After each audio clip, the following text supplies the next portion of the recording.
regard rétrospectif nous permettrait d'identifier le vrai assassin de la démocratie malienne. Alpha Oumar Konaré, premier président démocratiquement élu. Fervent adepte de Machiavel, il a instauré le règne de l'argent et la corruption politique dans le pays. Il s'est systématiquement acharné à détruire tous les contre-pouvoirs qui auraient pu empêcher les tentatives d'abus du pouvoir. Le zénith du brillantissime avocat Maître Tall, principal parti d'opposition, a été mis en lambeaux et il en est sorti 4 autres formations politiques. Tous les syndicats ont connu le même sort, de celui des magistrats au syndicat de la police. La centrale syndicale, UNTM, fer de lance du combat pour la démocratisation avec le syndicat étudiant AEM, cassé. Toutes les tentatives de créer d'autres syndicats étudiants ayant échoué, Konaré l'a simplement transformé en tigre en papier. À coups de dizaines de millions distribués à des jeunes leaders dont certains sont devenus des clochards et toxicomanes et des bourses d'études à l'étranger pour d'autres, le président Konaré a fait de l'association des élèves et étudiants un bulldog édenté qui ne peut plus mordre.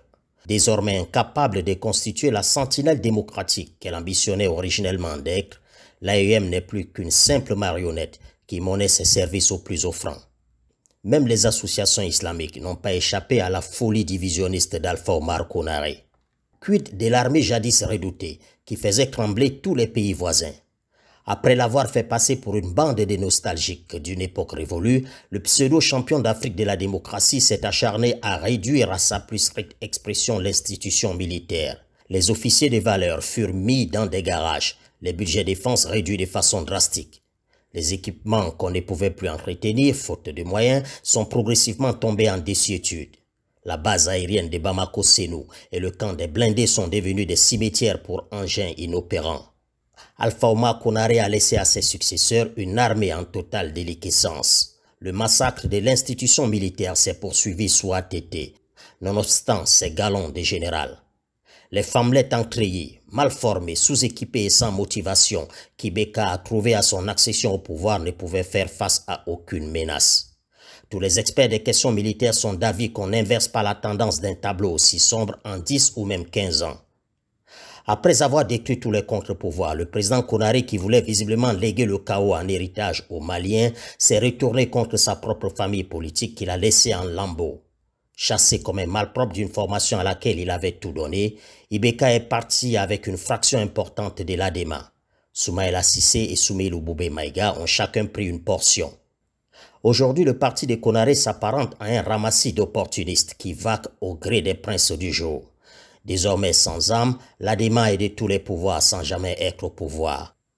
Elle n'a d'ailleurs plus les moyens humains et financiers, ni le ressort idéologique et la capacité organisationnelle pour le reconquérir. Les vraies questions auxquelles il faudrait à un moment apporter réponse sont connues. Comment organiser des élections crédibles? Comment assurer l'indépendance d'une cour constitutionnelle dont pratiquement tous les membres doivent leur nomination au pouvoir en place? Comment rendre la justice indépendante? Comment lutter efficacement contre la corruption dans un pays où le haut fonctionnaire ou le ministre qui n'a pas énormément volé serait considéré par ses proches comme un maudit? Bien même quand ils sont arrêtés, les délinquants en col blanc maliens finissent par bénéficier de la liberté provisoire qui se transforme toujours en liberté définitive. Comme on le voit, aucun de ces problèmes n'a été créé par Ibrahim Boubacar Keïta qui en a juste hérité.